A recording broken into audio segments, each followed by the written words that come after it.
Alors aujourd'hui, je vais vous proposer ma recette de chez Beckia. En ingrédients, vous allez avoir besoin de 50 g de sésame mixé, ou vous prenez directement de la poudre de sésame. Donc moi, j'ai pris des graines de sésame que j'ai mixées, 50 g. Vous allez avoir besoin de 40 g de poudre d'amande. Vous allez avoir besoin également de 230 g d'eau, de 2 cuillères à café de vinaigre. Vous allez avoir besoin d'une cuillère à café d'anis mixé, ou sinon vous prenez directement de la poudre d'anis. D'une cuillère à café de cannelle, une pincée de sel. Vous allez avoir besoin aussi du bout de la cuillère à café, mais vraiment légèrement, vous prenez juste le bout de la cuillère à café, de levure chimique et de levure boulangère. Vous allez avoir besoin d'un jaune d'œuf, 70 g de beurre fondu, 50 g de fleur d'oranger et de 70 g d'huile d'olive. Et vous allez avoir besoin également de farine. Je prends un grand saladier pour pouvoir tout mélanger dedans. Donc là, je vais mettre la cuillère à café d'anis, de cannelle, la levure boulangère, la levure chimique. J'ajoute le vinaigre, le jaune,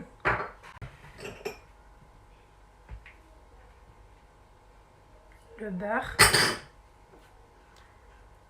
la fleur d'oranger, mon huile d'olive, la poudre de sésame,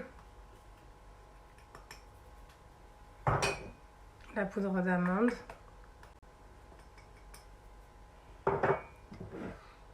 et je finis par l'eau. Là, je vais commencer par tout mélanger à la main. Sinon, vous fouettez si vous voulez pas mettre la main. Mais quoi qu'il arrive, on va pétrir légèrement la pâte à la main.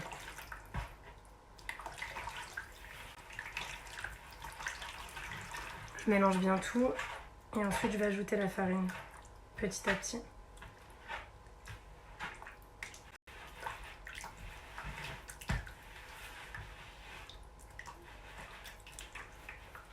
Et là, je vais ajouter petit à petit ma farine jusqu'à obtenir une consistance assez dure, une pâte pas du tout collante.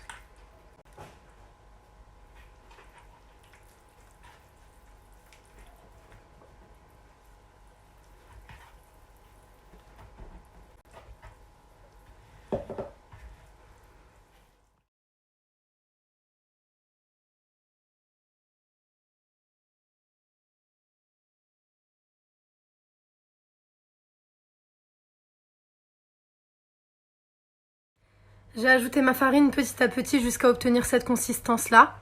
Elle est un peu dure, mais faut pas trop qu'elle le soit non plus. Elle colle pas. Faut vraiment pas qu'elle colle. Il faut que vous la sentiez quand même un peu huileuse pour la travailler ensuite en chez Beckia.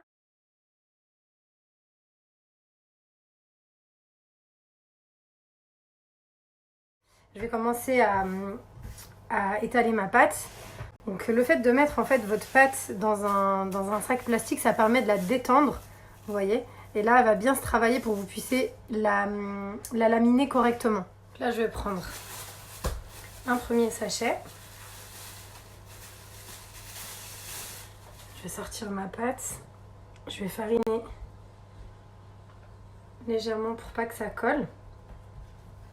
Parce que c'est surtout le gras de la pâte qui fait que ça colle. J'ai réglé ma machine à pâte au plus épais. Je vais la laminer une première fois. Et ensuite, petit à petit, je vais mettre l'épaisseur à 6, puis à 5, jusqu'à obtenir la bonne épaisseur pour faire mes chez Beckia.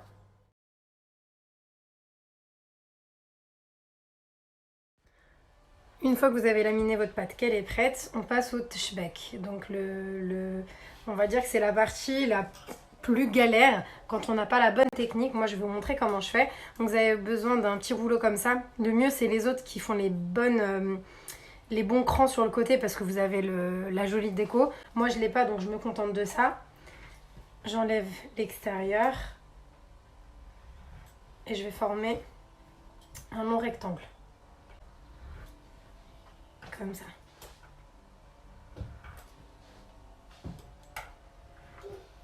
Ensuite, une fois que j'ai enlevé le surplus de pâte, je laisse de côté parce que je m'en resservirai pour relaminer la pâte. Une fois que j'ai ce rectangle là, donc je vais prendre mon rouleau et je vais faire 4 incisions. Et à la 5e. Donc à cette étape-là, c'est là qu'on va commencer le tchbek. Donc ma technique à moi, donc je prends la première lamelle que je retourne complètement sur la 3e. Donc la 2e, je la mets de côté vers le bas. Ensuite, je prends la première et la 3e lamelle que je viens superposer sur la 5e. Comme ça. Ensuite, vous avez juste à prendre là, le tourner comme ça et rectifier un peu le côté ici. Quand vous êtes à cette étape-là, vous retournez ici et vous collez le bas comme ça, et quand vous posez, vous obtenez cette forme-là. Je vous réexplique parce que je sais que c'est pas évident. Vous prenez, donc là vous avez 1, 2, 3, 4, 5 petites lamelles. La première lamelle, vous la retournez comme ça sur la 3e lamelle. Ensuite, vous prenez la 5e lamelle, la dernière. Vous la mettez dessus. Vous mettez les 2 premières dessus comme ça. Là, vous écartez légèrement. Vous prenez les 2 extrémités. Vous voyez ces 2 extrémités là qu'on voit en dessous. Vous les prenez et vous les collez ensemble. Ces 2 extrémités là, elles se collent ensemble. Et vous posez votre shebekia. Vous ajustez un petit peu et elle est prête. En soi, quand vous prenez le coup de main, c'est pas compliqué. C'est juste un coup de main à prendre. Voilà ce que ça vous donne.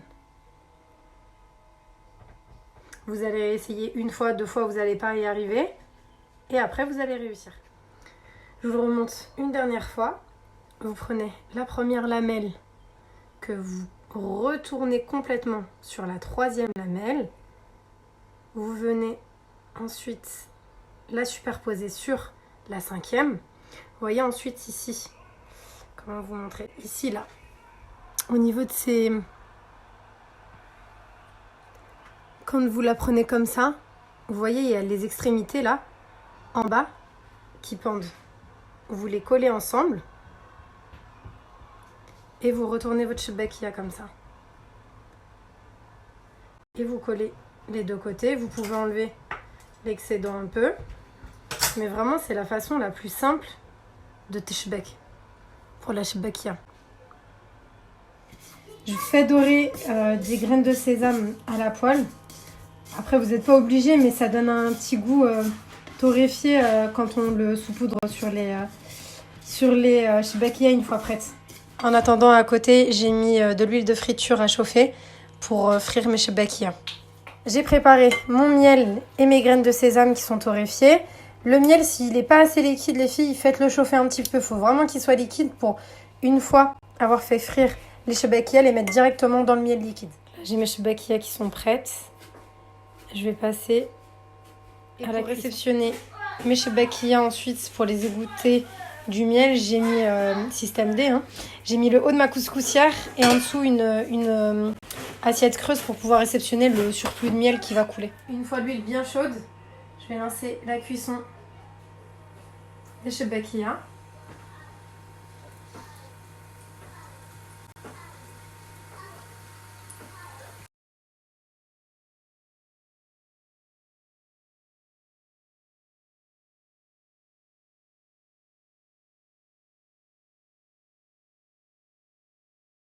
Une fois coloré, vous retirez les shebekia, l'huile de friture, vous enlevez un maximum l'excédent d'huile et vous le mettez directement dans le miel.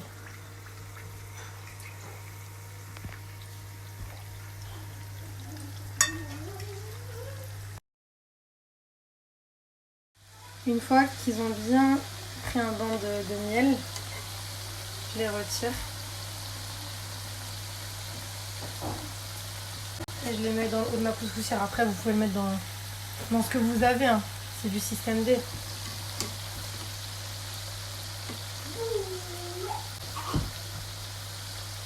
Et tout de suite après, une fois que vous les avez retirés, vous mettez les graines de sésame pour qu'elles puissent coller directement à vos shebakia. Prenez les graines de sésame et vous les parsemez sur les shebakia.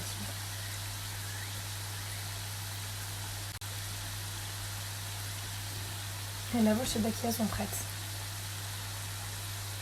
Et voilà, après l'étape de la cuisson à la friture, du bain de miel et des graines de sésame, les shebakia sont prêtes.